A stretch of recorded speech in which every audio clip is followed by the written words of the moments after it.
राधे राधे दोस्तों। मुझे बहुत से लोगों के कमेंट आ रहे थे कि मैं महाकुंभ गई तो मेरा क्या एक्सपीरियंस रहा।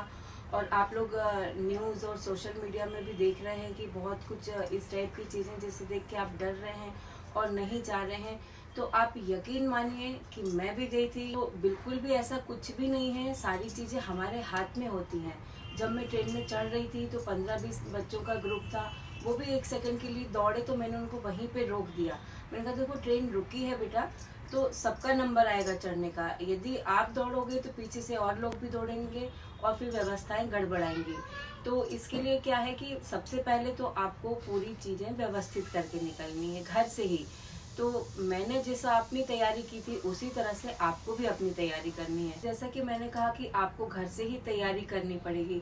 तो जब हम त्रिवेणी संगम पे स्नान के लिए जाते हैं तो हम वहाँ पे सुहाग का सामान चढ़ाते हैं, कुंभ का दान करते हैं, गंगा पे सुहाग का सामान चढ़ाते हैं, चुनरी चढ़ाते हैं। गंगा मैया को पीली चुनरी चढ़ाना बहुत शुभ होता है और वहाँ पर भी हम सुहाग का सामान चढ़ाते हैं। तो जैसा मैंने अपनी तैयारी की थी वैसे मैं आपको बताऊं तो मैंने त्रिवेणी संगम की एक पॉलीथीन अलग ही रेडी की थी। मैंने एक साड़ी, उसमें चुनरी, सुहाग का सामान ये पूरा रख के और मैंने पॉलीथीन के ऊपर ही लिख दिया था त्रिवेणी संगम। तो जब मैंने वहां पे सामान निकाला तो ऐसा नहीं कि मुझे बहुत सारा सामान बिखेरना पड़ा और चीजें मिल नहीं रही हैं। तो सेम इसी तरीके से मैंने कुंभ का भी एक पैकेट बना लिया था जिसमें मैंने रखा था तांबे का लोटा, हल्दी की गठान, नारियल की सुपारी, चावल और 1 रुपए का सिक्का और जो नारियल होता है पूजा में चढ़ाने वाला वो। तो इतनी चीजों की मैंने एक पॉलीथीन अलग रेडी की थी। और जो तीसरी पॉलीथीन मैंने रेडी की थी वो गंगा मैया की थी। तो उसमें भी गंगा मैया को चढ़ाने के लिए मैंने एक साड़ी ली थी, चुनरी ली थी, सुहाग का सामान लिया था। तो सुहाग के सामान में तो आपको पता ही है, चूड़ी, बिंदी, सिंदूर, मेहंदी का कोन, माहौर, जितनी भी चीजें आपके पास हैं। जब हम घर से निकल रहे हैं तो सारी चीजें हम लेके जा सकते हैं। ऐसा नहीं वहां पर भी चीजें मिल रही हैं, लेकिन क्या है कि फिर वही आपका टाइम वेस्ट होगा। एक चीज यहाँ मिलेगी, एक चीज वहां मिलेगी, तो उसके लिए आपको अपने घर से ही प्रिपेयर होके चलना पड़ेगा। तो इसी तरीके से मैंने 3 पॉलीथीन अपनी रेडी की थी, त्रिवेणी संगम की, कुंभदान की और गंगा मैया की। और तीनों ही पॉलीथीन पे मैंने मार्कर से बड़े बड़े अक्षरों में लिख दिया था गंगा मैया, त्रिवेणी संगम और कुंभदान की। तो वहां पे मुझे बिल्कुल भी प्रॉब्लम नहीं हुई। जब मैं संगम पे जाने लगी तो मैंने कुंभ वाली पॉलीथीन और त्रिवेणी संगम पे सुहाग का जो सामान चढ़ाना था उसकी पॉलीथीन निकाली। सारी चीजें बहुत इजीली हो गई। और रही बात वहां पे रहने करने के लिए, तो देखिए पैसों में भी बहुत सारी चीजें आपको मिल रही हैं। लेकिन योगी जी और मोदी जी का मैं स्पेशली थैंक्स कहूंगी। वहां पे पूरे टाइम भंडारे चल रहे हैं, खाने की व्यवस्था, नाश्ता। बहुत सी ऐसी आश्रम है जो हमारे महात्माओं के आश्रम है, उनके द्वारा भी फ्री में आपको रहने खाने की व्यवस्था है। तो आप वहां पर भी जा सकते हैं। होटलें तो हैं ही जहां पर आप पैसा दे करके और रह सकते हैं। लेकिन यकीन मानिए कि हमारे जो महात्माओं के आश्रम है वहां पर आपको रूम दिया जा रहा है, खाने का फ्री है, नाश्ता फ्री है, चाय फ्री है, टोटल चीजें फ्री हैं। आपको सिर्फ यदि इच्छा है आपकी तो आप अपनी तरफ से श्रम दान कर सकते हैं। तो वो तो हम बखूबी करना जानते ही हैं। और इसके अलावा वहाँ पर कथाएं होती रहती हैं। और मेरे साथ तो बहुत बड़ा प्लस पॉइंट ये रहा कि मुझे पंडित प्रदीप मिश्रा जी की कथा भी मिल गई और उनसे मुलाकात भी हो गई। तो मेरे लिए तो ये बहुत बड़ी चीज थी। और यकीन मानिए मैं बताऊं एक चीज कि मेरा जो जाने का था ना कैंसिल हो रहा था, हाँ हो रहा था। क्योंकि कभी बेटा हाँ बोलता तो हस्बैंड मना कर देते, हस्बैंड हाँ बोलते तो बेटा मना कर देता। जब दोनों हाँ बोलते तो फिर मुझे भी डर लगता कि यार मैं इन दोनों की मर्जी के खिलाफ गई और कुछ कम ज्यादा हो गए तो मेरे साथ फिर मैं किसी को कुछ बोल ही नहीं सकती हूँ। लेकिन मैं आपको जैसा और भी वीडियो में बता चुकी हूँ कि मैं शिव मंदिर हमेशा जाती हूँ। और मैंने महाकाल से कहा शिव मंदिर में जाके कि बाबा मुझे आना है महाकुंभ स्नान के लिए। अब मैं कैसे आऊं, कैसे मेरी वापसी हो मुझे नहीं पता, तो आपको ही लेके जाना है। तो मैं मंदिर से आई हूँ और घर पे मेरे बेटे ने मुझसे कहा कि मम्मी आपका मोबाइल बार बार बज रहा था। तो मैंने कहा पहले मैं काम कर लेती हूँ फिर देखती हूँ। मोबाइल उठा के देखा तो मेरे अंकल का फोन था। मैंने कॉल बैक किया तो उन्होंने कहा हर हर महादेव बेटा। मैंने कहा क्यों अंकल क्या हुआ? तो उन्होंने कहा कि बेटा तुम्हारा जाने आने का दोनों कंफर्म रिजर्वेशन हो गया है। तो मेरी खुशी का तो कोई ठिकाना ही नहीं था। फिर मैंने फटाफट से अपनी तैयारी की, जाके पूरा सामान लेकर के आई, हाथों में मेहंदी लगाई, माहौर लगाया और अपना बैग रेडी करके रख दिया मैंने।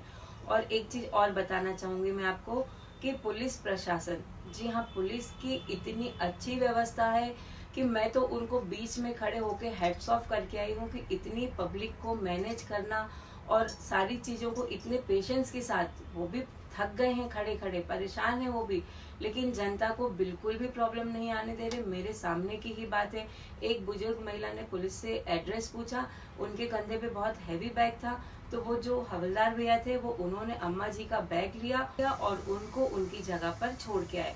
तो देखिए, कमी निकालने जाएंगे आप तो बहुत सारी कमी आपको मिलेंगी, लेकिन यदि आप उन चीजों की अच्छाई देखेंगे ना तो आपको अच्छाई भी बहुत अच्छी मिलेगी। योगी जी ने बहुत अच्छी व्यवस्था की है, संगम तट जगह जगह पे बना रखे हैं, नहाने की सारी चीजों की चेंजिंग रूम है, 2 लाख तो शौचालय बने हुए हैं, बहुत अच्छी व्यवस्था है। आप एक बार जाइए, किसी के कहने में मत आइए।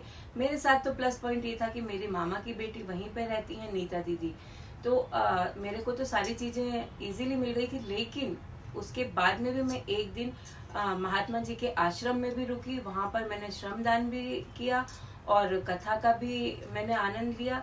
तो मैं आपसे फिर वही चीज कहूंगी कि आप खुद जाइए, अपना एक्सपीरियंस आप खुद कहेंगे कि प्रेरणा जी आपने बहुत अच्छी चीजें बताई। भीड़ धक्का मुक्की ये हमारे ही हाथ में है, आपको खुद को भी ये चीजें मैनेज करना है। यदि कोई दौड़ धूप कर रहा है तो जरूरी नहीं कि आप उनके साथ दौड़े, तो आप जाइए, अपनी सेफ्टी आपके हाथ में है। और मेरे बेटे ने ना मुझे एक मेरे गले में मेरा आई कार्ड डाल दिया था, उसमें मेरा आधार कार्ड था और बैक साइड में उसने बहुत सारे नंबर लिख दिए थे, अपना नंबर, पापा का, मामा का, मौसी का और अपने दोस्त का, कि 5 नंबर लिख दिए थे। बोले मम्मी कई बार ऐसा होता है कि मोबाइल स्विच ऑफ हो जाता है और आजकल मोबाइल के कारण क्या किसी के नंबर याद नहीं रहते, हमें जिसे कॉल करना है बस उसका नाम निकाला, डायल किया और बात हो गई। तो उसके साथ में क्या उसने सारे नंबर भी मुझे दे दिए थे कि by chance mobile switch off हो जाता है और आप लोगों से बिछड़ जाते हो तो आपको ये चीज वहां पर काम आएगी। मैंने कहा ठीक है बेटा, लेकिन मतलब कुंभ में बिछड़ते हैं, पर मेरी मम्मी और सिस्टर अलग से आए थे और मैं अलग गई थी, लेकिन हम कुंभ में मिल गए थे और हमने सारी पूजाएं, सारी चीजें, डुबकी वगैरह सब हमने साथ में लगाई थी। तो मैं अपने शॉर्ट वीडियो में आपको बता ही रही हूँ कि जो घर से निकलने से प्रयागराज पहुंचने तक का, वहाँ पे पूजा पाठ का सारी चीजें मैंने आपके साथ शेयर की हैं। तो आप मेरे शॉर्ट वीडियो भी देखिए, उनको भी लाइक कीजिए और उसी तरीके से आप भी तैयारी करके जाइए, बिल्कुल परेशानी नहीं होगी। ऐसा नहीं कि एक चीज यहाँ रख दी, एक चीज वहाँ रख दी और संगम पे पहुंच के पूरे बैग फैला के बैठ गए, तो नहीं। आप एक पिट्ठू बैग अपने साथ में रखिए, उसमें सारी चीजें अपने, जब आप जाते हैं स्नान के लिए तो उसमें काम की वो चीजें रखिए। आप मुझे खुद कमेंट करके बताएंगे कि प्रेरणा जी आपने जो एडवाइस दी थी वो बहुत अच्छी थी। तो आप मेरे शॉर्ट वीडियो भी देखिए, मैं उसमें पूजा का भी डाला है मैंने कि किस तरीके से पूजा की, डुबकी लगाई, तो सारी चीजें बहुत अच्छी है। स्पेशल थैंक्स योगी जी का, योगी जी ने बहुत मेहनत की है, 3 साल से वो महाकुंभ की तैयारी कर रहे थे। हमें सिर्फ उनका सहयोग इतना करना है कि व्यवस्थाओं को बनाए रख। मैं आपके लिए ये वीडियो बना रही थी, मैं हॉल में बैठी हुई थी और अंदर मेरा बेटा सुन रहा था, तो वीडियो बनने के बाद आके उसने बोला कि मम्मी थोड़ा तो कम बोला करो, आप बहुत बोलती हो। तो आप बताइएगा कमेंट करके, क्या मैं ज्यादा बोलती हूँ? मैं ज्यादा नहीं बोलती हूँ, मैं काम की बातें बोलती हूँ। कि आप जा रहे हैं यदि महाकुंभ को लेके, बहुत लोग डर रहे हैं, उनके मन में डर है, बिल्कुल मत डरिए, बिल्कुल महाकाल का नाम लेके निकलिए, सारी चीजें अच्छी ही होंगी। यदि आपका मन अच्छा है तो आपके साथ सारी चीजें अच्छी होंगी। तो महाकाल का नाम लेके निकलिए और कमेंट में हर हर महादेव जरूर कहिएगा। तो त्रिवेणी संगम की जय, हर हर गंगे मैया, हर हर महादेव।